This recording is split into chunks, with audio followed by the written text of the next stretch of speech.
Salut tout le monde, c'est Anne Trarom et aujourd'hui, on va parler de pourquoi est-ce que le young adulte, ce n'est plus comme avant.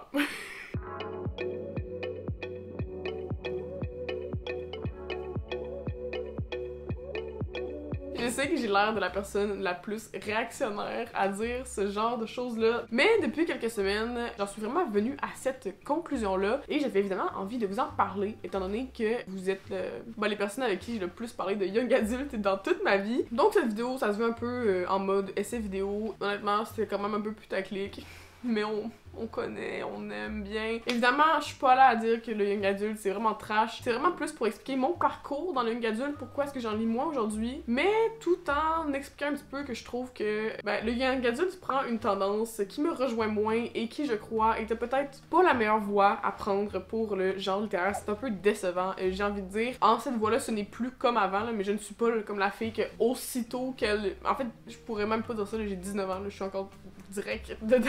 Mais aussitôt que t'es dépassé un peu un truc, ben là tu vas comme cracher dessus puis dire que c'était mieux quand toi t'étais la personne. Mais je suis encore cette personne, donc je crois que j'ai droit à mon opinion. Donc dans tous les cas, commençons sans plus tarder. Si vous aimez les vlogs lecture, book haul, update lecture et toute autre vidéo sur le sujet des livres et du lifestyle, n'oubliez pas de mettre un like, faire la cloche et vous abonner à la chaîne. Et sur ce, c'est parti. Il faut évidemment commencer par une bonne mise en contexte. Qu'est-ce que c'est mon histoire avec le young adulte? Si vous êtes nouveau sur la chaîne ou juste si vous êtes jamais tombé sur une vidéo dans laquelle j'en parlais de mon passé de lectrice, je suis une lectrice qui lit depuis toujours. Dès que j'ai appris à lire en maternelle, j'ai jamais arrêté d'avoir une lecture en cours. J'ai toujours eu quelque chose, puis un autre, j'ai toujours pensé à ce que j'allais lire ensuite. Donc pour moi, lire, c'est vraiment quelque chose de très normal. Comme faire du sport, ça fait partie des habitudes de ma vie. Comme manger 3 fois par jour. Pour moi, c'est vraiment très normal. Et honnêtement, avec ça, ça a fait que j'ai énormément lu.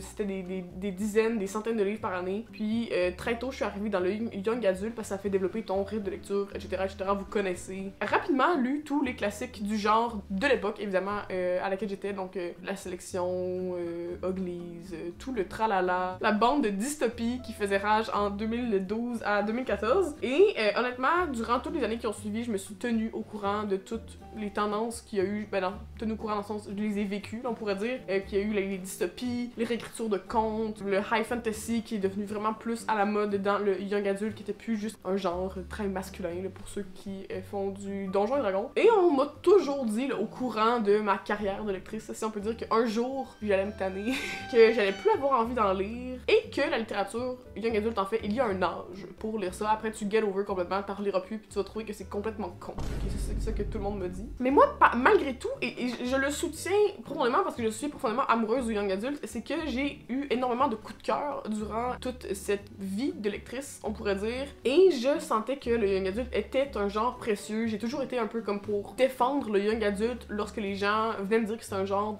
duquel j'allais me tanner. J'avais vite envie de dire que, en fait, c'est fou. Et je suis toujours d'accord avec cette opinion, d'ailleurs. Pourquoi est-ce que je trouve que c'est un genre qui est précieux en soi? Souvent, là, on va dire que c'est une fausse littérature, que on va discréditer ses lecteurs, dire que c'est des faux lecteurs, qu'ils lisent pas des vrais livres, que ça sert à rien, même lire ces livres-là, que tu lis pas vraiment parce que t'es pas arrivé à lire les vraies grandes choses.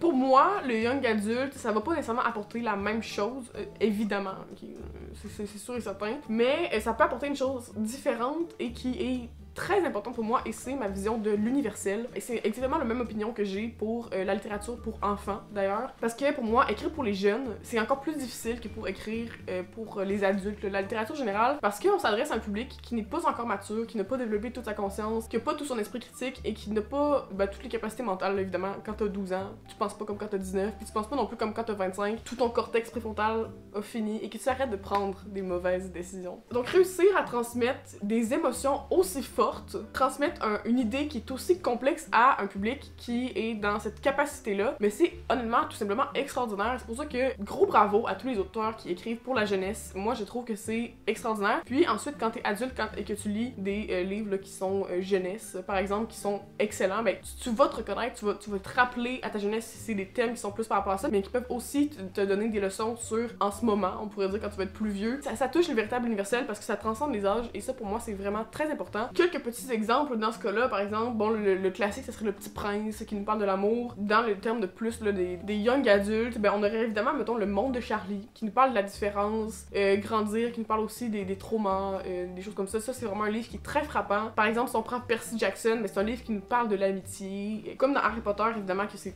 un exemple avec énormément de succès. Harry Potter pendant qu'il grandit, et c'est un peu ça, c'est grandir. Et aussi, je trouve que le young adulte, ben, ça permet de se connaître en tant que personne. Ça a un énorme apport, on pourrait dire, psychologique, social, émotionnel. Par l'expérience des personnages que tu lis, ben, c'est un peu comme si tu lisais toi-même, t'apprends des leçons, t'apprends des expériences. Mais ça, c'est honnêtement un avantage de la fiction en général. Là, je pense que ça s'applique aussi à la littérature générale. Mais faut pas oublier que le young adulte, c'est aussi ça. Et moi, je me suis vraiment beaucoup construite en tant que personne en lisant des livres. J'étais pas la personne la plus populaire au secondaire. Et j'ai malgré tout eu des leçons de vie, là, même si j'étais comme tout le temps dans ma chambre, dans mon coin. Okay? Tu mûris vraiment à travers la littérature, et c'est pas pour rien que quand on est lecteur, souvent on se fait dire « Oh, t'es comme plus mature que la moyenne. Okay? » Et par exemple, si je peux encore une fois vous donner des exemples qui de ce type de coup de cœur que j'ai eu dans les dernières années, ben on aurait Le Prince Cruel, dans le... Bon, c'est peut-être un exemple qui est un peu hilarant, parce que certaines personnes pourraient reprocher exactement tout ce que je vais reprocher à ce livre-là. Mais moi, je me suis vraiment reconnue dans ce personnage-là. Honnêtement, genre, Justice au Prince Cruel, c'est bien un livre dans tous ces livres-là que je vais stand, ça va être lui. Simplement parce que Holly Black a écrit les chroniques de Spiderwick. Okay. Est-ce que tout le monde ici a écrit ça? Non. Pourquoi je tousse? Et pour cette simple raison, moi, ça vaut la peine. Et les personnages sont assez complexes. Honnêtement, Le Prince Cruel, underrated. On a Hotel Castellana, American Royals, Fangirl, donc c'est tous des livres qui sont beaucoup plus axés sur l'action, mais qui ont des personnages qui sont réels. Des personnages qui vont comme vous faire comprendre c'est quoi les mécaniques sociales. Okay? Ça, c'est très utile. Et malgré ma critique qui grandit pour le genre, je sais que je vais jamais arrêter d'en lire. Si jamais un livre m'intéresse, je vais le lire, je serai jamais gênée d'en lire juste parce que j'ai comme plus l'air d'avoir 15 ans. Mais malgré tout, je sens que quand je suis à la librairie, quand j'en lis, ben j'ai définitivement dépassé quelque chose et ça m'a vraiment beaucoup frappé.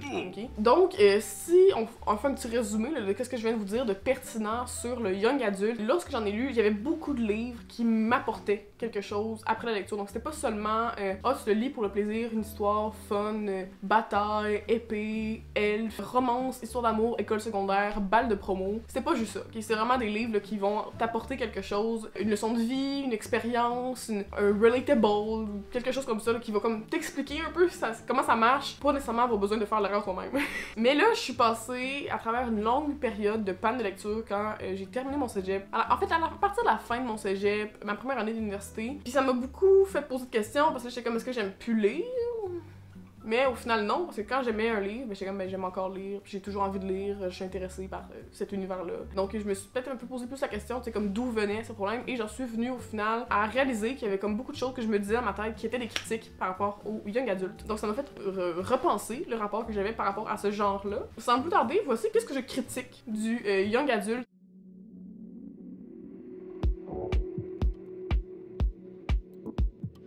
Malheureusement, et ça, honnêtement, je me pile sur les pieds, dangereusement, vous connaissez, je suis une personne qui est assez... Mais il faut le reconnaître, honnêtement, il faut reconnaître ses torts, et ça, je le fais aussi. Et c'est que, en effet, il y a un certain âge pour le young adulte. C'est une littérature qui fait appel à un certain niveau de maturité. C'est à nuancer. Moi, les livres à portée universelle, ils sont pour tout public, et je crois que beaucoup de personnes adultes, ok, sont vraiment entitled à penser que c'est pas pour eux, ok. Ça, je suis vraiment contre ces gens-là, tout de même, ok. Tout ce que je veux dire, il y a une bonne partie, une grosse partie de la littérature young adulte que c'est vrai. Que ça, c'est vrai. Tout livre n'est pas universel, ok? Tout livre n'apporte pas un petit quelque chose qui est pertinent pour tous. Et ça, il faut que je le reconnaisse. Je ne pourrais pas me battre contre ce principe, que je le veuille ou non. Par exemple, quand je relis des extraits, que je vais feuilleter mes livres, que je vais comme revoir c'était quoi l'histoire de ce livre-là, je suis comme damn! Assez simple comme histoire, ou comme assez cliché, assez stéréotypé, ou tout simplement, tu sais, c'est mal écrit, puis c'est comme destiné vraiment à quelqu'un qui n'a pas vraiment d'expérience en lecture, ou que ça te dérange pas, tu lis vraiment comme pour l'histoire, puis tu sais, quand j'étais petite, moi je lisais vraiment, là, particulièrement pour l'histoire, je m'attendais pas nécessairement à l'écriture, ou encore une fois, là, que c'est vraiment comme des expériences que j'ai déjà faites, que le point de l'histoire, c'est passer par-dessus, tu sais, comme... My first kiss. Je suis over this, okay? Les premières relations ou les premiers chagrins d'amitié, d'amour. Honnêtement, c'est vraiment utile. Moi, j'ai envie de dire, quand t'es... C'est un autre à part du young adulte. Quand t'es un young adulte, c'est sûr que c'est super pertinent, ok? Mais moi aussi, j'ai comme réalisé soudainement que des fois, après avoir fait ces expériences-là, après être comme de l'autre côté du Rubicon, je ne serais pas tentée de réagir comme le personnage le fait. J'ai comme réalisé des fois que tu sais que les intérêts amoureux sont comme vraiment toxiques et ce serait pas le genre de choses que je voudrais faire. Puis tu sais, je suis comme juste dégoûtée. Comme tu serais dégoûtée par n'importe qui te texterait sur Tinder, genre des merdes. Exactement de la même façon, parce que des fois je suis comme girl, what are you doing? Il y a beaucoup comme tu sais de mauvais exemples, que ça me fait comme pas plaisir de lire ces affaires-là. Puis il y a des choses aussi qui sont juste devenues banales dans ma vie. Là. C'est vraiment correct que ce soit un big thing quand t'as genre 13 ans, comme oh my god, mon first kiss, mais à un moment donné, tu grandis. J'ai l'impression aussi que je fais genre l'espèce de genre coming out as young adult, mais comme pas dans le genre dans le sens de comme j'ai 19 ans, genre. Ok. Puis c'est un peu comme écouter un film mid pour enfants quand t'es rendu à avoir comme 13 ans. Entre l'âge de 9 et 12 ans, t'es genre non! Mais tu sais, tu veux pas l'avouer parce que c'est pas cool. Mais tu sais, dans ta tête, t'es genre oh my god, c'est encore le best. Les films pour enfants. Tu sais, je serais comme low-key down de retourner voir le dernier Barbie au cinéma, genre. Quand t'as l'occasion, à comme 13 ans, t'es en journée pédagogique, seul chez toi, fait que là tu t'en vas comme sur ton ordi en streaming, pis t'es comme... Je vais l'écouter, le film de Barbie qui est sorti il y a 2 ans, pis que j'ai pas pu écouter parce que j'avais comme trop d'ego pour dire que j'aimais encore ça. Tu l'écoutes pis t'es comme damn! J'ai comme pas 8 ans, là. Genre c'est comme pas un film pour moi. Puis genre, il y a comme ce moment de réalisation là. Et puis là, j'ai eu ce moment de réalisation là envers les trucs pour jeunes ados. Parce que dans le fond, tu fais juste écouter, puis il y a comme aucune valeur émotionnelle pertinente rattachée, puis ça réinvente pas la roue, tu sais. T'es comme, ben là, un autre film pour enfants. Fait que là, c'est la même chose, mais un peu plus vieux. D'ailleurs, un autre point, c'est que j'ai l'impression que l'écrasante majorité des livres n'apporte pas le sentiment d'universel qu'il y a dans les pépites du YA, comme il y en a plusieurs. Je ne vais pas nier ça et jamais. Et sans cet universel-là qui peut le rendre pertinent à n'importe quelle étape de la vie, on se précipite souvent dans une littérature que oui, on peut dépasser en âge. Le truc, et c'est un peu le piège du young adulte, c'est que souvent les livres connus, tu sais comme, il va comme avoir une espèce de blueprint que oui, il va l'avoir cette espèce d'universel-là, puis pour prendre un exemple tout con, il va avoir Hunger Games, qui sur la guerre, ben, les relations sœurs, et fraternelles, c'est ce que je cherchais comme mot. Mais là après, il va y avoir une chier de livres qui vont comme copier ça évidemment parce que ça a fonctionné, par exemple Divergence, et qui va être totalement dépourvu de ce petit sentiment d'universel là. Mais ça fait qu'au final les pépites sont comme dispersées, il y en a pas tant que ça. C'est beaucoup de copies qu'on fait parce que ça a fonctionné, puis c'est à la mode, et c'est qu'est-ce qui me mène un peu, ce point là est un peu un pont entre mes deux points principaux, et c'est que honnêtement le young adulte c'est TikTokifié.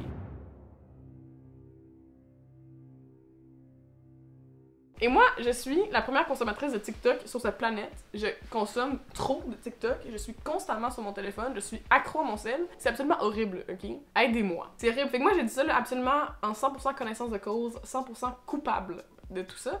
Et d'ailleurs, beaucoup de livres que je critique dans cette vidéo, je les ai lus, ok? Fait que j'ai absolument droit de critiquer ça. Je suis genre la première victime de ce genre littéraire. C'est pour ça que je suis là à vous parler aujourd'hui, parce que je suis self-conscious. C'est que, et je dis TikTok, là, mais c'est les réseaux sociaux en général. Je vise TikTok particulièrement parce que c'est vraiment le média social où la communauté du livre s'est installée qui a le plus fait grandir la communauté du livre. Vraiment beaucoup plus de nouveaux lecteurs avec TikTok parce que ça atteint des gens qui sont pas nécessairement dans la niche. C'était pas déjà des gens qui aimaient déjà lire. Ça a comme beaucoup converti de gens. Et l'autre chose, c'est que TikTok, c'est vraiment une plateforme où on peut moins aller en profondeur, puis qu'on le veuille ou non. Dans l'évolution des communautés du livre, quand elles ont comme spawn dans l'histoire de l'humanité, il y a d'abord eu YouTube, Instagram, TikTok. Bon, après, il y avait genre les autres trucs, là, mais j'étais pas là. Évidemment, YouTube va éternellement rester celui où on peut le plus dire les opinions. Même tout ça, je ne pourrais jamais tout expliquer ça sur Instagram. Or, sur Instagram, je peux 1000 fois plus le faire que sur TikTok. Ben, tout simplement, les gens sont habitués à des temps un peu plus longs. Il y a des stories où les gens peuvent passer un peu plus de temps, en plus du contenu. Puis les descriptions Instagram sont là. Bon, oui, on peut faire des descriptions un peu plus longues sur TikTok, mais ça reste chiant. Qui a le temps d'attention sur TikTok pour lire toute une description? Peu de gens. En tout cas, pas moi. Mais ça m'arrive, mais tu sais, il faut vraiment, il faut que ça m'accroche. À cause de ça, ben, on n'a pas le temps dans la profondeur sur qu'est-ce que les livres contiennent, tu sais, pourquoi est-ce que j'aime ces livres-là. Il y a toujours eu des tropes, il y a toujours eu le comme enemies to lovers, etc. Okay? Il y a toujours eu ça dans le monde internet. Ça, c'est dû aux fanfictions qui sont là depuis que Internet est né. Okay? Mais là, évidemment, vu qu'on n'a pas le temps de donner tout le contexte, ben, avec TikTok, ben, on va réduire le livre au trope. Et quel résultat de merde, okay? Je suis, honnêtement, ça me fait chier. Le monde du livre s'accroche au trope comme Disney s'accroche à Marvel, ok? On ne va pas inventer des nouvelles histoires, il faut absolument recréer le même schéma parce que ça fonctionne. Mais qu'est-ce qui arrive, c'est que c'est plus bon comme avant parce que avant c'était bon parce que c'était nouveau. Évidemment, tu sais, je vais pas jusqu'à dire que genre tout livre là, qui n'a pas de trope est absolument nouveau, un peu plus déjà. Et tout ça aussi, ça entraîne une certaine capitalisation de la lecture, donc évidemment que nous allions en arriver dans cette vidéo. Si ça passe vite, des vidéos qui sont très courtes, parce que même si les vidéos sont plus longues, évidemment les gens, comme je disais, ne vont pas nécessairement les terminer. Puis, qu'est-ce que ça entraîne, c'est que c'est beaucoup axé sur la quantité de lecture, donc c'est pas nécessairement des livres qui demandent du temps de lire, ça va beaucoup être des lectures qui sont rapidement. La pression aussi de lecture que ça peut entraîner, la pression du genre, qu'est-ce qui est à la mode, on lit qu'est-ce qui est à la mode parce que c'est ça qui pogne. Donc on va pas comme aller ailleurs, donc les lecteurs se font enfermer dans une boîte mais ensuite ils rapetissent la boîte parce que c'est ça qui fonctionne, je sais pas si vous comprenez ce que je veux dire. On va faire comme des livres événements, faire tout un tabac autour d'un livre, avec toute la hype qui peut être faite, puis souvent aussi tout le marketing qui vient avec ça, et moi-même étant du côté de l'influence, je vois passer les contrats, j'y ai parfois participé, mais ça a toujours été dans l'optique de livres que soit j'avais lu auparavant, soit j'ai dit que j'ai pas aimé, soit des livres que j'adorais, donc j'ai toujours donné mon véritable avis, mais je vois passer, et je suis quand même dans les coulisses aussi de tout ça, et évidemment, il y a beaucoup aussi, tu sais, comme la vente de ces livres-là, c'est quand même un gros schéma de marketing. Je sais pas dans le fond si ça a été vraiment clair qu'est-ce que je voulais dire, mais c'est comme vraiment plus par l'expérience. Moi, qu'est-ce que j'ai pu voir, qu'est-ce que j'ai comme pu comprendre par les coulisses auxquelles j'ai accès, puis aussi par des discussions que j'ai eues avec d'autres personnes dans le monde du livre. Honnêtement, il y a comme une tonne de personnes qui vendent des livres dans les TikTok. Évidemment, les gens commencent par bonne volonté, par passion de la lecture, ça c'est sûr et certain, mais il y a vraiment un gros attrait pour comme recevoir des livres, avoir des partenariats. Maintenant que les maisons d'édition sont plus ouvertes à payer les influenceurs, puis honnêtement, tout le monde s'est fait avoir. Particulièrement sur TikTok, j'ai envie de dire, il y a beaucoup de gens, là, auparavant peut-être étaient moins corrompus, disons, s'assuraient que ce soit des livres qu'ils aimaient ou les lire auparavant, mais maintenant il y a vraiment beaucoup d'événements, puis de trucs qui apportent le fame, qui apportent le capital social, qui apportent les avantages gratuits. Les gens en profitent, donc c'est pas le basse. Et ça, qu'est-ce que ça fait, c'est que en tant que consommateur de livres, en tant que lecteur, disons, mais en fait, ça axe vraiment sur le côté consommation vs lecture. On a comme vraiment l'impression que c'est comme une entreprise, puis j'aime pas le fait que la littérature devienne un produit. Genre, je sais qu'à la base, mettons, il y a quand même une relation produit-œuvre, surtout dans le cas du young adulte. Mais là, j'ai l'impression que ça va beaucoup sur produit et les gens deviennent des porte-étendards de ça. Et j'aime pas le fait que le capitalisme s'insère autant dans la lecture et ce, au profit personnel des gens. Ça crée des désintérêts de la hype. Moi, j'ai comme beaucoup de livres, je les ai pas aimés, là, honnêtement, après les avoir vus passer sur TikTok, et je me demandais pourquoi c'était aussi populaire. Honnêtement, j'assume maintenant que les livres ne sont pas très bons sur TikTok et que ce sont plutôt des perles cachées qui vont être bonnes. Et des fois, honnêtement, ça arrive, là, je vais le reconnaître. J'avais vraiment aimé A Year of Rust and Relaxation récemment, The Seven Husbands of Evelyn Hugo, je l'ai vraiment beaucoup aimé. Si on pense à tous les autres que j'ai pu lire, c'est une majorité écrasante. Les livres trop hypés qui se révèlent toujours décevants, mais ça aide pas, honnêtement. Et c'est toujours les schémas qui fonctionnent, qui vont se répéter constamment. Tu sais, toutes les espèces de romances hommes dans la mafia. Juste pour comme citer quelques exemples de livres que j'ai pas aimés, qui sont très populaires sur TikTok, on aurait Lore, Prince Captif, Celle qui devient le soleil, Nous les menteurs, etc., etc. Donc, les livres sont juste de moins en moins diversifiés, ça penche vraiment vers des genres littéraires qui fonctionnent, la romance, la dark romance, la romantasy. Bon, ça serait un sujet de vidéo en soi, honnêtement, parce que je sois très contente que, honnêtement, il y ait un espace pour les intérêts féminins qui soient validés, parce que c'est assez rare qu'il y ait une culture féminine. Je trouve ça, honnêtement, sincèrement dramatique que ça soit uniquement possible lorsque c'est comme axé par rapport à des espèces de stéréotypes de genre, de type qu'est-ce que les femmes vivent, c'est la romance, c'est l'accomplissement de l'amour, ok? Parce que on va pas se le cacher que qu'est-ce qui est véritablement populaire, c'est vraiment des trucs assez traditionnels. T'sais, la romance et tout, c'est vraiment ça. Puis c'est vraiment correct lire la romance, mais qu'est-ce que je reproche au fait, c'est qu'il n'y a que ça. Prenez ce principe-là et appliquez-le à la plupart des choses que je dis dans cette vidéo. Et moi, j'ai jamais vraiment été fan de ce genre de livre. Ça m'est arrivé quelquefois d'aimer genre de Love Hypothesis, mais tu sais, aujourd'hui, je ne pense pas au quotidien à The Love Hypothesis. Et même quand j'y pense, je cringe un petit peu. Mais le problème, c'est que maintenant, quand on va dans le rayon YA, ben, il n'y a que ça. Il y a juste ça. Auparavant, il y avait beaucoup plus de contemporain, il y avait la fantasy. Maintenant, c'est romance, dark romance. C'est correct, mais honnêtement, moi, je ne cherche pas à lire de la baise au quotidien. Et honnêtement, vous le savez, ceux qui ont déjà écouté des vidéos sur la chaîne, je suis comme la première à aimer un petit passage spicy une fois de temps en temps. Mais honnêtement, j'ai vraiment l'impression, malheureusement, que c'est vraiment énormément axé là-dessus de nos jours. Puis c'est vraiment comme, oh my god, à quel point le livre est spicy, à quel point la base est bonne, blabla. Puis genre, honnêtement, c'est vraiment correct. Puis je pense que genre, comme tout le monde consomme ce genre de contenu-là comme il veut. Le problème vient quand, ben premièrement, c'est ça dans tous les livres. Ça vient aussi quand c'est comme la façon de savoir si le livre est bon ou non, comme quand ça devient l'échelle du bon livre. Parce qu'il y a beaucoup de livres que c'est comme une histoire vraiment mid, vue de certaines fois, mais qui mène juste à des scènes de sexe. Puis mon autre gros problème avec ça, c'est que la plupart du temps, c'est vraiment comme répéter des schémas que c'est correct, mais qu'il y ait juste ça dans l'industrie, je suis pas tendance. C'est-à-dire que c'est beaucoup des schémas de domination traditionnels, c'est comme tous les chefs de mafia, des histoires genre de harem. En soi, c'est correct, mais c'est juste qu'il n'y a que ça. Donc, des fois, j'ai l'impression, puis moi-même ayant vécu des expériences, après, ça me met comme des mauvaises idées dans la tête, dans le sens où on va avoir plus de facilité à normaliser des choses. Je pense qu'en tant que lecteur, on est capable de séparer fiction et réalité, mais quand c'est la seule offre qu'on a, ben c'est plus difficile parce qu'on n'a pas d'autres exemples.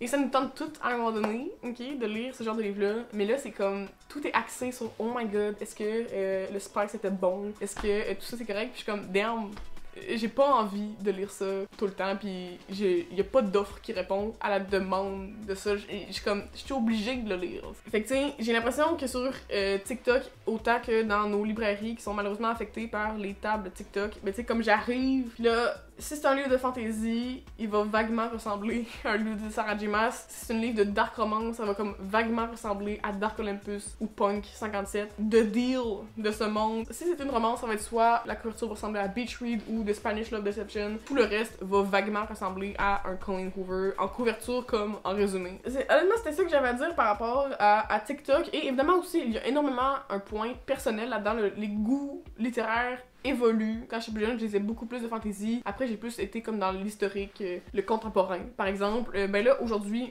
mes goûts continuent d'évoluer. Donc ça, c'est sûr aussi qu'il y a un aspect personnel dans tout ça. Ben ça, je pense que c'est majoritairement causé par le fait que j'ai comme l'impression d'avoir tout lu. Bon là, évidemment, avec le temps qui passe, je laisse passer les sorties puis je suis comme, m'en tabarnak. Mais après, je vais lire les résumés puis je suis comme, damn, j'ai comme déjà lu une version de ce livre-là. C'est pas celui-là précisément, mais j'ai déjà vu ça. Exactement comme quand j'arrive sur un film sur Netflix, tu sais, comme un film inconnu, là, pas très populaire personnellement, mais tu sais, genre juste pour me divertir. Puis je suis comme, damn, j'ai vraiment lu un livre qui ressemble à ça quand j'étais plus jeune. Genre, à quoi bon? Genre, je vais deviner le film. Genre, j'ai l'impression que je comprends les gens qui sont réticents au retour des pantalons de taille basse parce qu'ils sont comme, genre, les mauvais souvenirs de secondaire 2. Mais c'est pareil pour moi un peu en littérature parce que j'ai comme déjà lu la paranormal romance qui se passait dans une petite ville aux États-Unis où ça opposait des loups-garous et des vampires. Genre j'ai déjà lu ça. Pourquoi je lirais la nouvelle version? À m'amener, ce genre d'affaire-là, c'est bon une fois. C'est pas un livre qui est si profond pour être bon plusieurs fois, ok? Fait que je pense que j'ai vraiment fait le tour là, de la gang. Fait que autant je vais pas relire qu'est-ce qui était, entre guillemets, de l'époque où j'aimais ça, autant si je m'intéresse aux nouvelles sorties, ben j'ai déjà lu tous les tropes qui ont été faits. Parce que de toute façon, on fait juste des tropes maintenant. Je pourrais nuancer mes critiques en disant que qu'est-ce que je reproche au YA, c'est quelque chose que je reproche pas juste au YA, mais comme à la littérature de divertissement en général. J'ai l'impression que c'est comme l'intérêt pour le divertissement dans notre société qui affecte le young adulte, ce serait peut-être comme l'inverse. En soi, je suis d'accord avec cette littérature-là et c'est ok qu'elle soit diffusée, mais après, je suis pas d'accord que ce soit juste ça. Comme je suis un peu tannée qu'il y ait juste des blockbusters au cinéma. Par exemple, il y a un cinéma dans ma ville, ceux de Québec sauront, le Clap. Avant, il y avait comme plus de cinéma étranger, juste comme ça, il y en a toujours d'ailleurs. Maintenant, il y a comme vraiment plus les blockbusters, comme si t'allais au Cinéplex, ok? C'est comme plus le cinéma, mettons, de films étrangers que c'était avant. Pourquoi est-ce que je trouve que la littérature de divertissement, c'est correct? Ben honnêtement, tout le monde se divertit d'une façon, puis tous ceux qui disent que genre, moi je suis comme vraiment not like other girls, vraiment indie, et je ne consomme que des contenus qui m'apportent intellectuellement parce que mon esprit est vraiment supérieur, mentent. Ce sont tous des menteurs, ok? Genre, que ça soit avec des séries connes, avec des films, en passant trop de temps sur Pinterest, Instagram ou TikTok, en écoutant des podcasts fucking brain dead, tout le monde se divertit, ok? À un moment donné, on ne peut pas toujours être à on, et tout le monde a un divertissement qui n'est pas très glorieux, ok? Et ça, en soi, il faut l'apprécier aussi, tu sais, c'est toujours le fun, écouter un film 27 robes. J'écouterai pas ça tous les jours, là, mais c'est le fun quand c'est le fun. Et la lecture, en soi, n'est pas différente. Si ton mode préféré de divertissement, c'est la lecture, ben tant mieux pour toi. Consomme ton divertissement de la façon que tu veux. Qu'est-ce que je reproche, dans le fond, c'est qu'il y a trop de lectures de divertissement, comme si on pensait que toute la lecture young adulte, on lisait absolument juste pour le divertissement.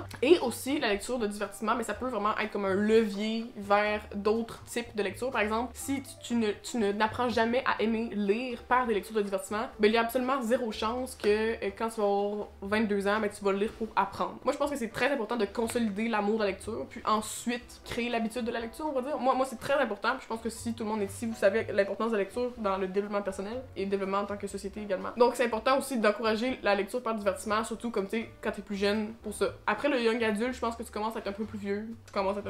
Mais c'est ça. Dans le fond, je critique quand même un peu l'industrie qui est 100% axée sur la lecture de divertissement, ou du moins dans le young adulte. Parce que en soi, quand tu ne consommes que du divertissement et que t'as pas d'autres apports intellectuels comme aller à l'école, avoir un emploi là, qui est très demandant intellectuellement, ou toute autre tâche qui te demande vraiment beaucoup de réfléchir quotidiennement, hebdomadairement, tu sais que t'es stimulé, ben ça se fait un peu comme l'effet des vacances. Tu sais, quand tu reviens après 2 mois de vacances, t'as pas fait grand chose, comme plus dur de faire de l'algèbre en septembre. Apprendre, c'est qu'est-ce qui nous fait évoluer en tant que personne, qu'est-ce qui nous fait grandir, qu'est-ce qui nous fait pas être brain dead. Puis moi, par exemple, je suis pas mal certain que c'est comme vous. Chaque année scolaire, j'évoluais en tant que personne, c'est par rapport aux expériences, parce que je grandis, mais aussi par qu'est-ce que j'apprends. C'est quelque chose que j'ai beaucoup plus remarqué quand je suis arrivée au cégep, à l'université. Qu'est-ce que t'apprends, ça te forge vraiment en tant que personne, puis ça te fait vraiment changer des opinions, ouvrir les yeux, par exemple, maintenant sur une cause sociale ou des affaires de même, ok? L'apport personnel d'apprentissage est selon moi absolument nécessaire. Ok, donc si le young adulte, les masterminds du young adulte sont comme les gens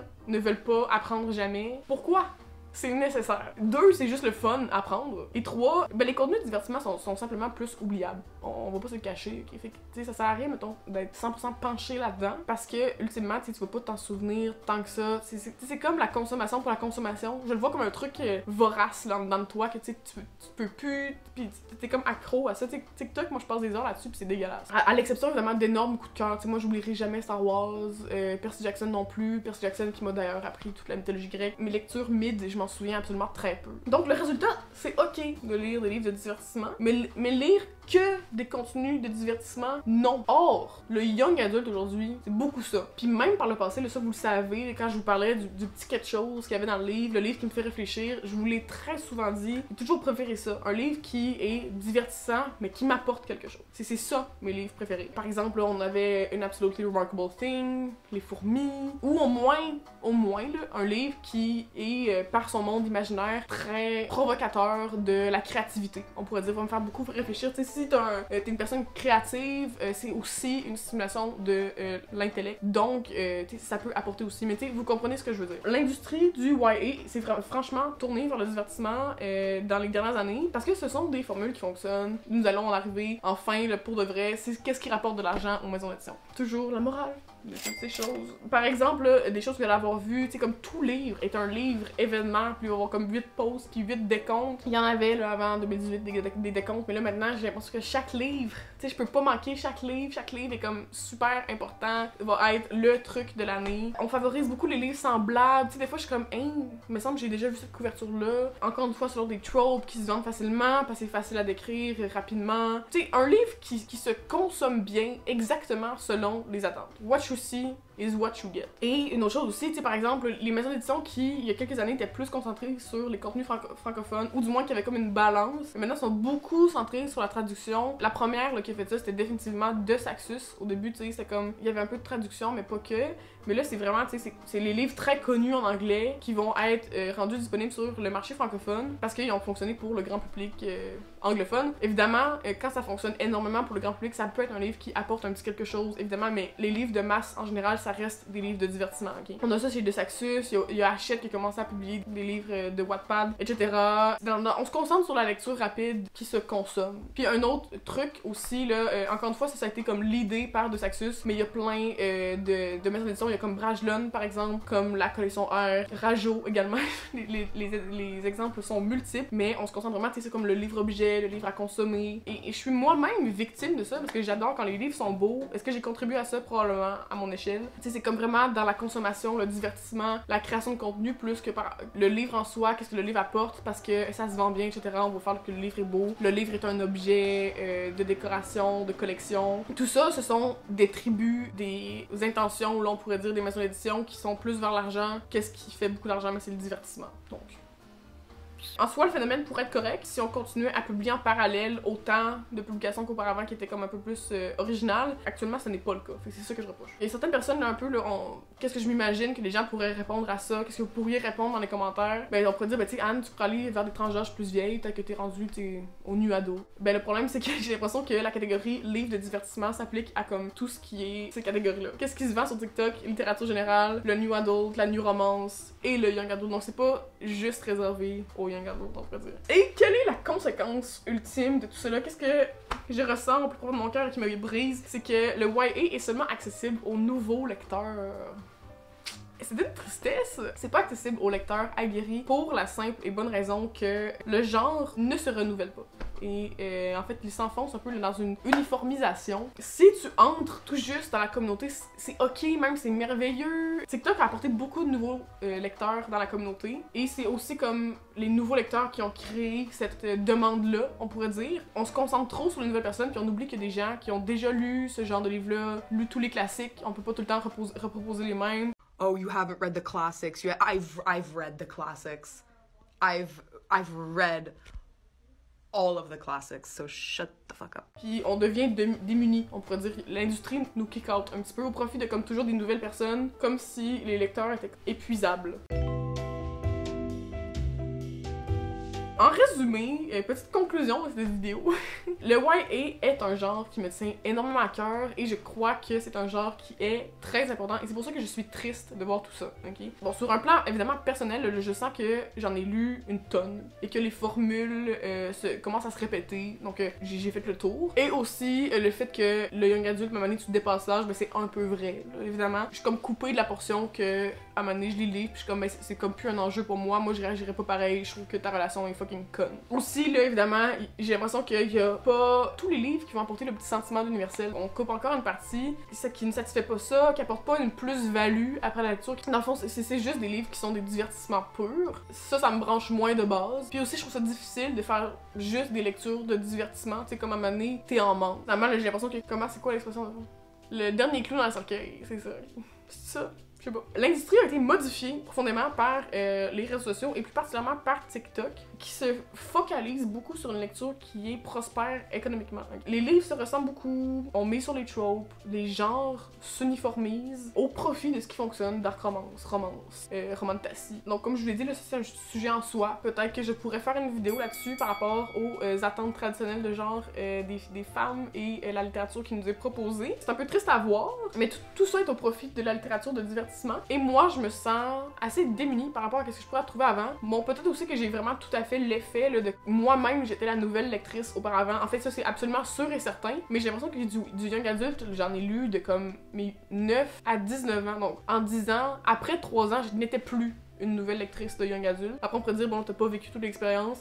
Mais tu sais, une fois arrivé 15 ans, 16 ans, je les avais vécus, j'aurais déjà pu être dépassé l'âge, on pourrait dire. Et pourtant, je continue à trouver ça bon, donc ce n'est pas le seul facteur, si vous voulez dire. J'ai été très longtemps une grande lectrice de young adult. J'ai l'impression qu'aujourd'hui, c'est plus qu'avant, littérature pour débutants, qui est aussi normal, étant donné que ça reste du jeunesse. Mais comme je dis, le young adulte, ça fait des années qu'on sait que c'est lu par des gens de tout âge. Je trouve ça un peu triste que ça soit ça la tendance actuelle. Et là, évidemment, ce sont toutes des observations, c'est un peu mon opinion, mais je crois que je suis assez bien placée dans l'industrie pour ça, pour remarquer toutes ces choses-là. Donc voilà tout ce qui explique mon rapport au YA dernièrement. Quelles seraient mes solutions? Ben évidemment, ça serait juste honnêtement comme de débuzzer des tropes, des livres qui fonctionnent économiquement, de blablabla. Tout ce que je critique dans le fond, ça serait faire l'inverse. Pas compliqué. Dans mon cas, qu'est-ce que je vais faire? C'est juste lire qu'est-ce qui me tente, qu'est-ce qui me donne envie. Je réalise aussi qu'il y a beaucoup de tous ces livres-là qui c'était beaucoup, tu sais, comme l'apparence, qu'est-ce qui sort bien sur les réseaux sociaux. Il y a toujours aussi comme le petit oomph de quand mon livre est beau que je continue à apprécier. Dans les derniers mois, j'ai vraiment fait genre, ben ok, il peut être un peu plus laid.